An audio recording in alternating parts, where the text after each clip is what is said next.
ದಿನನಿತ್ಯದ ಬದುಕಿನ ಸಮಸ್ಯೆ ಸಂದೇಹಗಳಿಗೆ ಲೌಕಿಕ ಹಾಗೂ ಪಾರಮಾರ್ಥಿಕ ಸ್ತರಗಳಲ್ಲಿ ಉತ್ತರವನ್ನು ಕಂಡುಕೊಂಡು ಅರ್ಥಪೂರ್ಣ ಸಾರ್ಥಕ ಜೀವನ ನಡೆಸಲು ನಮಗೆ ಇರುವ ಒಂದು ದಾರಿದೀಪ ಡಿವಿಜಿಯವರ ಮಂಕುತಿಮ್ಮನ ಕಗ್ಗ. ಕನ್ನಡದ ಭಗವದ್ಗೀತೆ ಎಂದು ಪ್ರಸಿದ್ಧವಾದ ಈ ಜ್ಞಾನ ಭಂಡಾರದ ಅನಾವರಣವೇ ನಿತ್ಯದ ಬದುಕಿಗೆ ಕಗ್ಗದ ಬೆಳಕು. ತಪ್ಪದೇ ಕೇಳಿ, ಪ್ರತಿದಿನ ಬೆಳಗ್ಗೆ 7:15 ನಿಮ್ಮ ಜನಧ್ವನಿ ಬಾನುಲಿಯಲ್ಲಿ.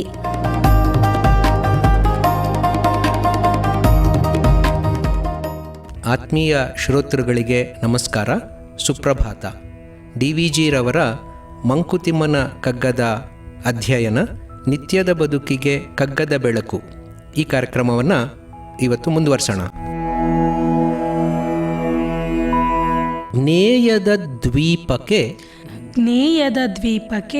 ಅಗ್ನೇಯಾಬ್ಧಿಯ ಆವರಣ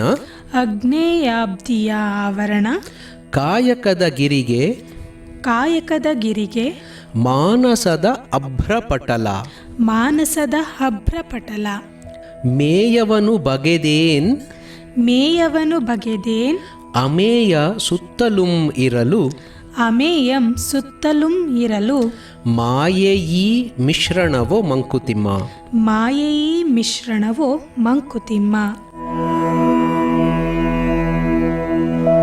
ಸೊ ಇಲ್ಲಿ ಅದನ್ನು ಮುಂದುವರಿಸ್ತಾ ಇನ್ನೂ ಸ್ಪಷ್ಟಗೊಳಿಸೋದಕ್ಕೆ 2 ಉದಾಹರಣೆಗಳ ಮಿಶ್ರಣವನ್ನು ಇಲ್ಲಿ ನಮಗೆ ಡಿ ವಿ ಜಿಯವರು ಕೊಡ್ತಾ ಇದ್ದಾರೆ. ಜ್ಞೇಯ ಅಂದರೆ ನಮಗೆ ಗೊತ್ತಾಗುವಂಥದ್ದು, ಅಜ್ಞೇಯ ಅಂದರೆ ನಮಗೆ ಗೊತ್ತಿಲ್ಲದೆ ಇರೋವಂಥದ್ದು. ನಾವು ಹಿಂದಿನ ಒಂದು ಮುಕ್ತಕದಲ್ಲಿ ಒಂದು ಸಮುದ್ರ ಮತ್ತು ತಟದ ಉದಾಹರಣೆಯನ್ನು ನೋಡಿದ್ವಿ. ಅಲ್ಲಿ ನೋಡುವಾಗ ನಾನು ಹೇಳಿದ್ದೆ, ಒಂದು ದ್ವೀಪ ನಾವು ಮನಸ್ಸಿನಲ್ಲಿ ಕಲ್ಪಿಸ್ಕೊಂಡು ಆ ದ್ವೀಪದಲ್ಲಿ ನಾನಿದ್ದೀನಿ ಅಂತ ಅಂದ್ಕೊಂಡು ಸುತ್ತ ನೋಡಿದರೆ ನನಗೆ ಸುತ್ತ ಕಾಣಿಸುವಂಥದ್ದು ಸಮುದ್ರ. ದ್ವೀಪ ಎಷ್ಟು ಅಗಲ ಇದೆ ಅಂತ ನನಗೆ ಗೊತ್ತಾಗ್ತಾ ಇದೆ, ಆದರೆ ಸಮುದ್ರ ಎಷ್ಟಿದೆ ಅನ್ನೋದು ನನಗೆ ಗೊತ್ತಾಗ್ತಾ ಇಲ್ಲ. ಸೊ ಹಾಗೆ ದ್ವೀಪ ಜ್ಞೇಯ, ನನಗೆ ಗೊತ್ತಾಗಬಲ್ಲಂಥದ್ದು, ಗೊತ್ತಾಗಿರೋವಂಥದ್ದು. ಅದು ಇರೋದು ಯಾವುದರಲ್ಲಿ? ಒಂದು ಅಬ್ಧಿ, ಒಂದು ದೊಡ್ಡ ಸಮುದ್ರ. ಆ ಸಮುದ್ರ ಎಷ್ಟು ದೊಡ್ಡದಪ್ಪ ಅಂತಂದರೆ ಅದಕ್ಕೆ ಕೊನೆ ಮೊದಲಿಲ್ಲ. ಇಡೀ ಜ್ಞೇಯದ ದ್ವೀಪವನ್ನು ಅದು ಆವರಣಗೊಳಿಸ್ಕೊಂಡಿದೆ, ಅದು ಆವರಿಸಿದೆ. ಆದರೆ ಆ ಆವರಿಸಿರೋಂಥ ಸಮುದ್ರದಲ್ಲಿ ಏನಿದೆ ಅಂತ ನನಗೆ ಗೊತ್ತಿಲ್ಲ, ಹಾಗಾಗಿ ಅದು ಅಜ್ಞೇಯ. ಸೊ ಇದು ನಮಗೆ ನಿತ್ಯ ಜೀವನದಲ್ಲೂ ಕೂಡ ಬಹಳ ಮುಖ್ಯವಾಗಿ ಅರ್ಥ ಮಾಡ್ಕೊಳ್ಬೇಕು. ನಾವು ಎಷ್ಟೋ ಸರ್ತಿ ಏನೇನೋ ತಿಳ್ಕೊಂಬಿಟ್ಟಿದ್ದೀವಿ ಅಂತ ಅಂದ್ಕೊಂಡಿರ್ತೀವಿ. ಅದು ಪ್ರತಿಯೊಂದು ವಿಚಾರಕ್ಕೂ ಹಾಗೆ. ಉದಾಹರಣೆಗೆ ನಾವು ಸೈನ್ಸ್ ಅಂತಲೇ ತಗೋಣ. ಸೈನ್ಸಲ್ಲಿ ಸೈನ್ಸ್ ನನಗೆ ಗೊತ್ತು ಅಂತ ಅನ್ಬೇಕಾದ್ರೆ ನಾನು ಏನಾದರೂ ಒಂದು ಸ್ಪೆಸಿಫಿಕ್ಕಾಗಿ ಹೇಳಬೇಕು. ಈಗ ಉದಾಹರಣೆಗೆ ಫಿಸಿಕ್ಸ್ ಅಂತ ಹೇಳೋಣ. ಸೊ ಫಿಸಿಕ್ಸ್ ನನಗೆ ಗೊತ್ತು ಅಂತ ಹೇಳ್ತೀನಿ ಅಂದ್ಕೊಳ್ಳೋಣ. ಸೊ ಫಿಸಿಕ್ಸಲ್ಲಿ ಏನು ಗೊತ್ತು ಅಂತ ಪ್ರಶ್ನೆ ಬರುತ್ತೆ. ಫಿಸಿಕ್ಸಲ್ಲಿ ಯಾವುದೋ ಒಂದನ್ನು, ಈಗ ನ್ಯೂಟನ್ಸ್ ಲಾಸ್, ನ್ಯೂಟನ್ನಿನ ಪ್ರಮೇಯಗಳು, ಅದು ನನಗೆ ಗೊತ್ತು ಅಂತ ನಾನು ಹೇಳ್ತೀನಿ ಅಂದ್ಕೊಳ್ಳೋಣ. ಸೊ ನನಗೆ ಗೊತ್ತಿರೋವಂಥದ್ದು, ಈಗ ನೋಡಿ, ನಾನು ಸೈನ್ಸ್ ಅಂತಂದ್ವಿ, ಆಮೇಲೆ ಅದರಿಂದ ಕಡಿಮೆ ಆಯಿತು ಫಿಸಿಕ್ಸ್ ಅಂತಾಯಿತು, ಫಿಸಿಕ್ಸ್ ಅನ್ನೋದರಿಂದ ಕಡಿಮೆ ಆಯಿತು ನ್ಯೂಟನ್ನಿನ ಪ್ರಮೇಯಗಳು ಅಂತಾಯಿತು. ಸೊ ನಾನು ನ್ಯೂಟನ್ನಿನ ಪ್ರಮೇಯಗಳನ್ನು ಅರ್ಥ ಮಾಡ್ಕೊಳ್ಳೋಕೆ ಪ್ರಯತ್ನ ಪಡ್ತಾ ಅದಕ್ಕಿಂತ ಮಿಗಿಲಾದಂಥದ್ದು ಏನೋ ಇದೆ ಅನ್ನೋದು ನಾನು ತಿಳ್ಕೊಳ್ತೀನಿ. ಸೊ ಒಂದು ಹೆಜ್ಜೆ ನಾನು ಮೇಲಕ್ಕೆ ಹೋಗ್ಬಿಟ್ಟು ನ್ಯೂಟನ್ ಪ್ರಮೇಯಗಳು 3 ಇವೆ, ಆದರೆ ಅದನ್ನು ದಾಟಿ ಇನ್ನೇನೋ ಇದೆ ಅಂತ ನಾನು ತಿಳ್ಕೊತೀನಿ.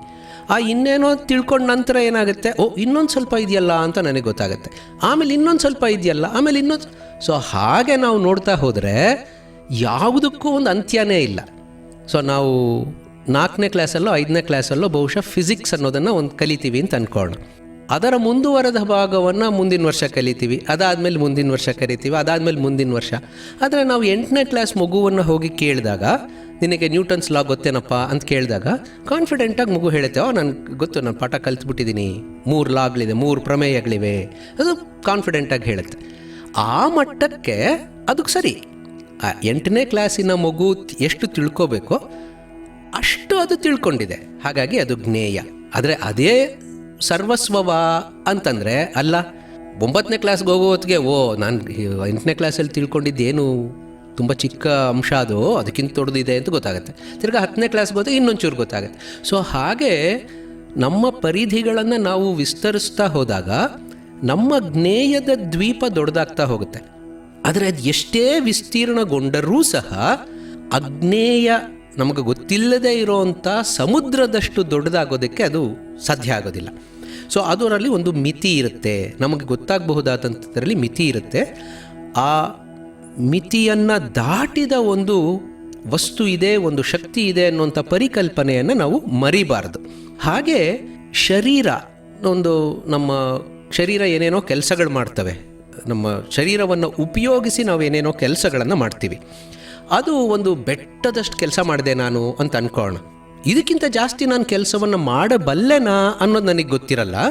ಅದು ಯಾಕೆ ಗೊತ್ತಿಲ್ಲ ಅಂತಂದರೆ ನಾನು ಪ್ರಯತ್ನ ಪಟ್ಟಿಲ್ಲ, ಅಥವಾ ನನ್ನ ಶಕ್ತಿ, ನನ್ನ ಕಾಯಕದ ಶಕ್ತಿಗೆ ಒಂದು ರೀತಿಯ ಮಂಕು ಕವಿದಿದೆ, ಮುಸುಕು ಕವಿದೆ.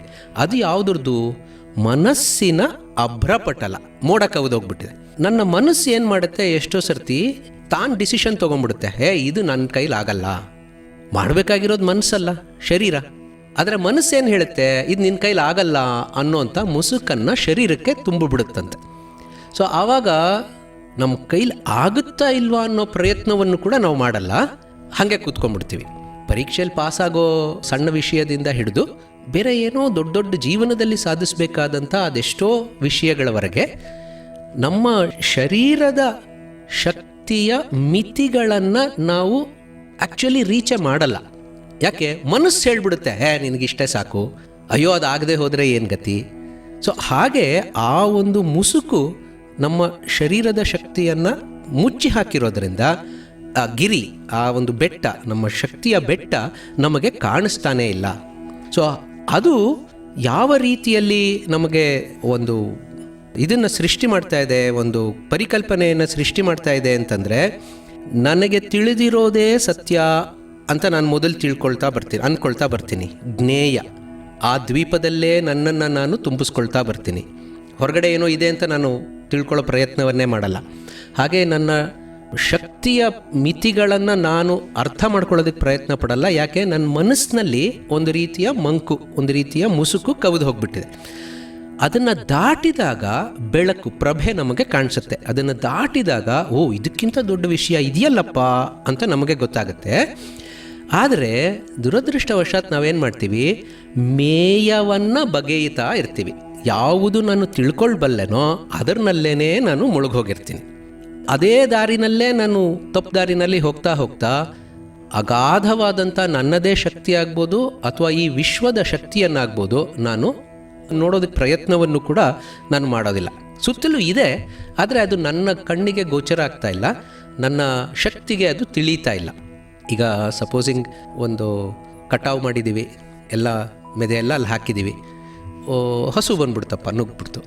ಹಸುಗೆ ಅದು ಮೆದೆ ಭಾಳ ಆಕರ್ಷವಾಗಿ ಕಾಣಿಸ್ತಾ ಇದೆ, ಎಲ್ಲ ಒಟ್ಟಕ್ಕೆ ಪೇರಿಸಿದ್ದಾರೆ, ಅದನ್ನು ತಿನ್ನೋಣ ಅಂತ ಅದು ಬಂತು. ಆವಾಗ ನಾವೇನು ಮಾಡ್ತೀವಿ, ಅದನ್ನು ಓಡಿಸೋದಕ್ಕೆ ಒಂದೆರಡು ಹುಲ್ಲಿನ ಕಡ್ಡಿ ತೊಗೋತೀವಿ. ಒಂದೆರಡು ಹುಲ್ಲಿನ ಕಡ್ಡಿ ಅದ್ರ ಕಣ್ಮುಂದೆ ಇಡ್ತೀವಿ. ಮುಂದಗಡೆ ಇದ್ದಂಥ ಆ ದೊಡ್ಡ ಆಹಾರದ ಒಂದು ಬೆಟ್ಟ ಏನಿತ್ತು ಅದರಿಂದ ಗಮನ ತಪ್ಪಿಸ್ಬಿಟ್ಟು ಹಸು ಏನು ಮಾಡೋಕ್ಕೆ ಶುರು ಮಾಡ್ತು, ಈ ಹುಲ್ಲು, ಎರಡು ಕಡ್ಡಿ ಹುಲ್ಲನ್ನು ನೋಡ್ತು. ಅದ್ರ ಕಡೆನೇ ಅದು ಗಮನ ಹೋಯಿತು. ಸೊ ನಾವು ತಕ್ಷಣ ಕೊಟ್ಬಿಡ್ತೀವ? ಇಲ್ಲ, ನಾವು ಬುದ್ಧಿವಂತರು. ನಾವೇನು ಮಾಡ್ತೀವಿ, ಅದನ್ನ ಇಟ್ಕೊಂಡು ಹಾಗೆ ಸ್ವಲ್ಪ ಈ ಕಡೆ ಪಕ್ಕಕ್ಕೆ ತೊಗೊಂಡೋಗ್ತೀವಿ. ಹಸು ಏನು ಮಾಡ್ತು, ಅಲ್ಲಿದ್ದಂಥ ಧಾನ್ಯದ ರಾಶಿಯನ್ನು ಮರೆತು ಬಿಡ್ತು, ಎರಡು ಹುಲ್ಲಿನ ಕಡ್ಡಿಯ ಹಿಂದೆ ನಮ್ಮ ಜೊತೆನೇ ಬಂತು, ಅದನ್ನು ಆಚೆಗೆ ಕಳಿಸ್ಬಿಟ್ಟು ನಾವು ಚಿಲ್ಕ ಹಾಕ್ತೀವಿ, ಗೇಟ್ ಹಾಕ್ಕೋತೀವಿ.